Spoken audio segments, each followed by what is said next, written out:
Welcome to the Maria Liberati Show, where food meets art, travel, and life. So, what does food mean to you? Well, today's episode is all about the travel because we have a digital nomad. Digital nomad that is our special guest. He's also an author, and his name is Xiaochen Su. And we're going to take a trip to Malta to see him. He's talking to us from Malta today, and also he's going to tell us about some other very interesting places that probably not a lot of us have been to. So, stay tuned for that interesting interview. He's going to tell us all what it's like to be a digital nomad and to just work from almost anywhere he wants to all over the world. But, March, we're in the month of March, and since we're all about the food here, I thought I would talk a little bit about the month of March and food holidays, fun food holidays for March. Of course, we just had, in Pennsylvania, we have Fastnacht Day, which comes for Mardi Gras and Carnival, same Tuesday. So that just passed by. So, we had all these delicious donuts being sold for Fastnacht Day. I think that is a Pennsylvania Dutch thing. But anyway, Carnival and Mardi Gras are something that we celebrate. And there are so many different foods you can look up on my blog, marialiberati.com, and you'll find recipes and pictures of Carnival in Italy, really beautiful costumes and pictures. Carnival is almost like their Halloween in the sense that they dress up in costumes. But anyway, so it's all about the food in March. So I thought I'd tell you about some food holidays that we have for March. So March 1st was National Peanut Butter Lovers Day. March 2nd is National Banana Cream Pie Day. March 4th was National Pound Cake Day. And if you go to my Instagram account at Maria Liberati or my Facebook account, Chef Maria Liberati, you'll see some yummy pound cakes that I made for that day and some recipes. On my blog, you can look up pound cake. The Italian version of a pound cake is a ciambella, and there's some recipes on my blog for that. So March 6th is National Frozen Food Day. March 9th is National Crab Meat Day, but it's also National Meatball Day. And let's see, March 10th is National Blueberry Popover Day. March 11th is National Chicken Parm Day. It's kind of the unofficial National Chicken Parm Day. And March 11th, which is today again, is National Oatmeal Nut Waffle Day. That's kind of yummy too. And then, of course, we have Easter and Easter bread and all the treats that come with that. And you can look on my blog because I do have some Easter breads that I do make. And if you just put in Easter bread, you'll find some yummy recipes for Easter bread. So happy March and happy eating for food, all these food lovers holidays. Happy celebrating for all these food lovers holidays. And if you celebrate any of the holidays with a special dish, please share a picture, hashtag the Maria Liberati Show. We'd love to see them and share them. And you could share them on my social media accounts also. Welcome to the Maria Liberati Show, where food meets art, travel, and life. And today, my special guest is Xiaochen. He is an author, but he's also a digital nomad.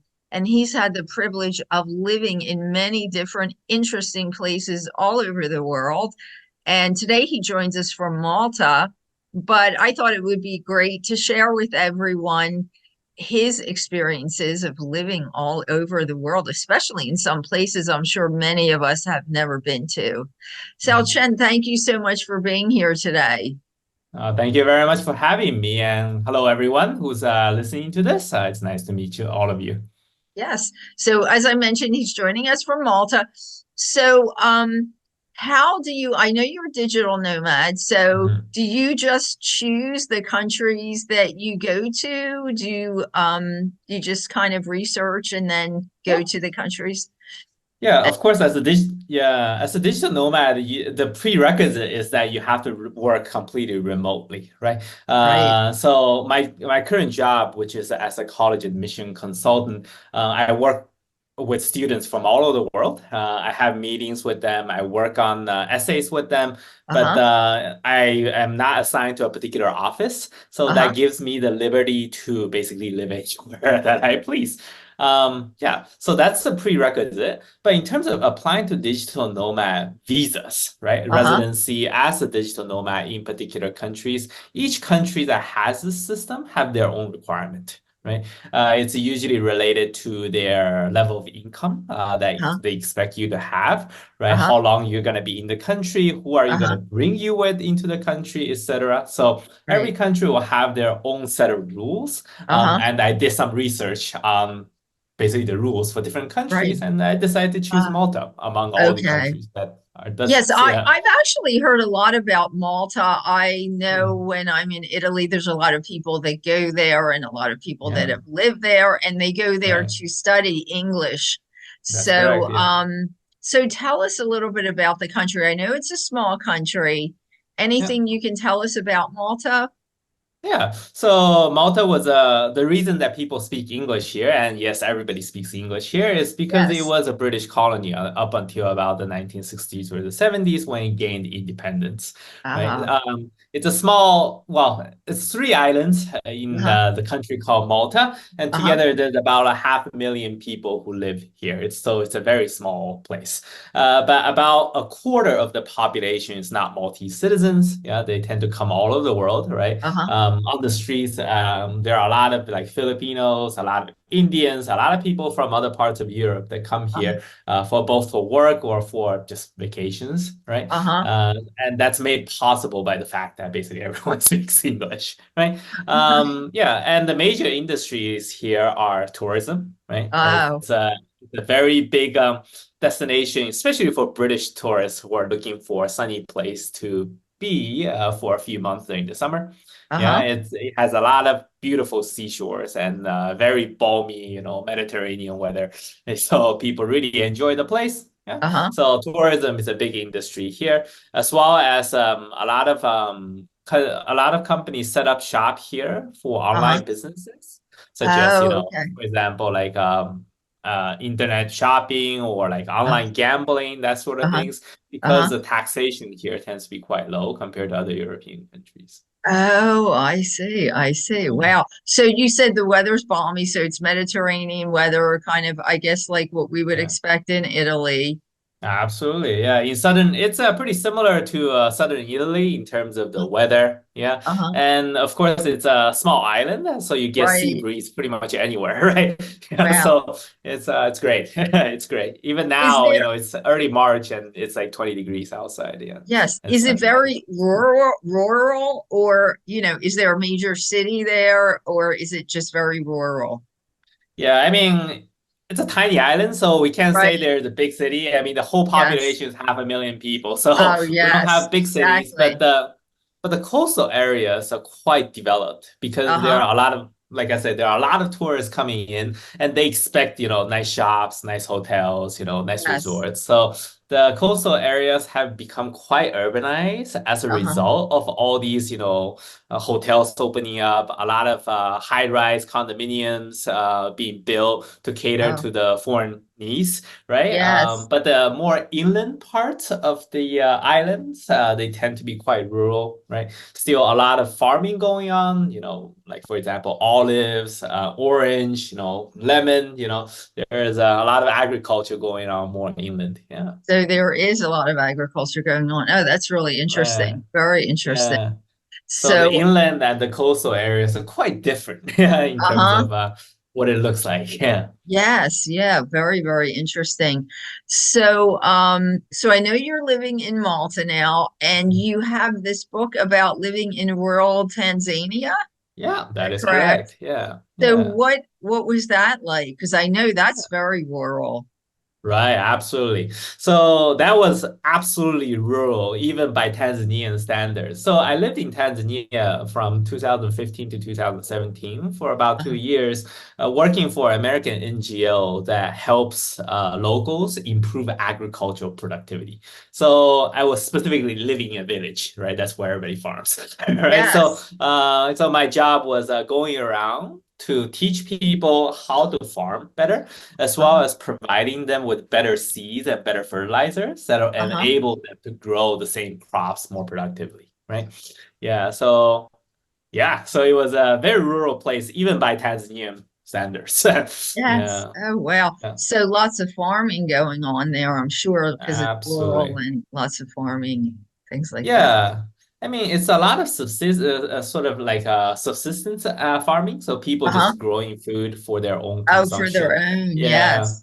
Yeah. Yeah, because the roads are not in the best shape. So even if they grow a lot of food, it's very difficult to get it to the market, right? Get it to, Oh, for example, yes. bigger cities or outside the country for export, right? So it's mostly just consumed locally. Yeah. Uh-huh. Um, yeah, and it's also very difficult to get information in about, what the markets are like in other places because Right. there's very limited internet connection, very limited use of electricity, right? Uh-huh. So the information is not easily, spread around for people to know where to export their stuff if they grow too much Exactly. food. Yeah. Exactly. So tell us about any other very interesting places that not a lot of people get to that you've lived in. Yeah, so before I lived in Tanzania, I was in Southeast Asia for about 3.5 years. Uh-huh. This was completely different kind of job where I was actually working on a internet shopping kind of website. Yeah. Oh, okay. Yeah. So as part of that job, I was basically traveling and living in 6 different countries in Southeast Asia. Yeah, Uh-huh. so these include Malaysia, Philippines, Indonesia, Vietnam, Thailand, and Singapore. Yeah, so those 6 countries. Yeah, there are a lot of big internet firms coming up in Southeast Asia because it's a rapidly growing parts of the world, both in terms of the economy and in terms of the population. But still, Yes. as part of working in an internet shopping company, you have to deliver goods to areas that few Right. tourists go to, right? Oh, Because yes. the one of the value of shopping online is that people get to buy stuff that they cannot buy locally. So a Right. lot of people who happen to live in more small towns that don't Uh-huh. have good shops but have good internet access Uh-huh. tend to use the website that I was working for. Yeah. Oh, that's really interesting. Very Yeah. interesting. So you're in Malta now. Do you have plans to stay there, or you think you might be going to some other interesting place that oh, is there a place that you've researched that you haven't lived in yet, but you want to experience? Yeah, so there are currently about 58 different countries that provides a digital nomad residency option for Oh, foreigners. Yeah, so and of yes. course Malta is one of them. So Yes. during my research in these, 50 something countries, there are a few other places that I thought about going to, right? Right. One was the Middle East. Yeah, Uh-huh. It's places like Abu Dhabi and Dubai also offer Yes. the digital nomad residency option. So Uh-huh. living there just to see, how the region has changed because of oil money and, all of that would be quite an interesting experience, I would believe. Yeah. Um, Exactly. Yes. yeah, so that's one. And the other one that I'm quite interested in visiting is the Caribbean. Yeah, there are a lot Uh-huh. of small Caribbean islands that offer digital nomad residency as well. Yeah, but even though I'm from the US, I have actually Yes. never been to any of the Caribbean countries. So Huh? just to see, how they are different from the US and how the US has impacted the whole region would be quite Yes. interesting, I think. Yes, that Yeah. would be very, very interesting. That's great. Well, that's interesting. So, all right. Well, so you may be headed off to a Caribbean island next. Yeah, maybe. So have you Yeah. ever lived in any of the European countries that, the major ones everybody knows of: Italy, Mm. France, Austria, Germany, Ireland? Um, Yeah, like within so I used to live in Britain Oh, okay. before In the they were no UK. longer part of the EU, right? So Yes. I did my master's in London actually back in Oh, 2011. So I uh-huh. lived in London for about a year or so. Uh-huh. Yeah, and I guess it was quite different back then as compared to Yes, now. then it is now. Yes. Yeah, Now, there do are much they? more. Oh, go ahead. What were you going to say? Much more what? They were much more integrated and with Europe back then. There were a Yeah. lot of Europeans from the continent studying at UK university at the time because they were part of the Yes. EU, right? And now the Yes. situation is quite different. Yes. Yes. It's not. So, oh gosh, there was something I was just going to ask and I forgot. But anyway, I was going to ask, do any of the Mhm. major European countries have, do they allow digital nomads also? Do they have that? Yeah, yeah. They Actually, do. now I think Italy's working on it, but probably the biggest destination for digital nomad within Europe is Portugal. A Oh, lot of people yes. go to Portugal for digital nomad, and especially a lot of Americans are there. Yeah, Yes, yes, that's a yeah, popular country. Yes, yes. right. But Portugal has been doing digital nomad system for quite a few years now, and a lot of people went there and really pushed up the real estate prices. So Oh, people are looking for yes, cheaper places to go. So right yes. now, a lot of people who used to look at Portugal, they're looking at Eastern Europe now. So Oh, okay. countries like Macedonia or Albania, right, Croatia, they have become, the next big thing in European digital nomading. Oh, So, so they allow yeah. digital nomads, the Hmm. countries in the East. Okay, okay. Yeah, and they're a lot cheaper than Portugal in Yes, terms so of living so far costs. for Yeah, now, anyway, for until now, yeah, everybody. Yes, I until know everybody Portugal. goes. Yes, Portugal is very has become very popular, so Hmm. I assume the real estate would be pushed up. So, yep, everything's more Absolutely, expensive. That's great. absolutely. So you have a book on Tanzania, on living in Hmm. rural Tanzania. Tanzania. You have Yeah, another one on immigration. Was that Chinese immigration to Russia? Was that with the yeah, other book? So, and people yeah. can find those on Amazon. That is correct. Yeah, they Okay, can oh, just search my name and they'll be yes. able to find it. Yeah. And I know you sent me a link, so I'm going to try and put that up on the website for the marialiberattishow.com. Right. Yeah. And well, thank you so much for being here and happy travels. Thank you very And, much. let us know. Maybe we'll have you back next time if you have another book out or something else Absolutely. you'd like to Yeah. talk about the next spot that you move to. Sure. Sounds good. Thank you very much, everyone, for listening in. Great. Thank you for being here. Thanks. Thanks for listening to the Maria Liberati Show, and thanks to my special guest this week, Xiaochen Su, for joining us from Malta. And as always, you can find me at marialiberati.com, on Instagram at Maria Liberati, on Facebook at Chef Maria Liberati, on Twitter or X at Maria Liberati, on Pinterest at Maria Liberati. Let's see, my Roku channel, The Basic Art of Italian Cooking by Maria Liberati. You can find my Gourmand World award-winning book series, The Basic Art of Italian Cooking, on artoflivingprimamedia.com, on amazon.com, on Kindle.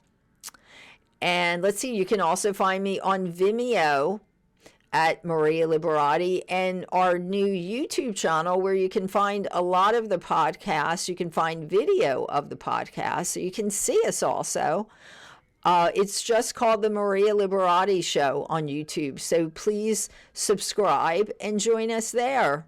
And as always, if you have any pictures of any of these food holidays, please share a picture or hashtag it the Maria Liberati Show. And until next time, peace, love, and pasta.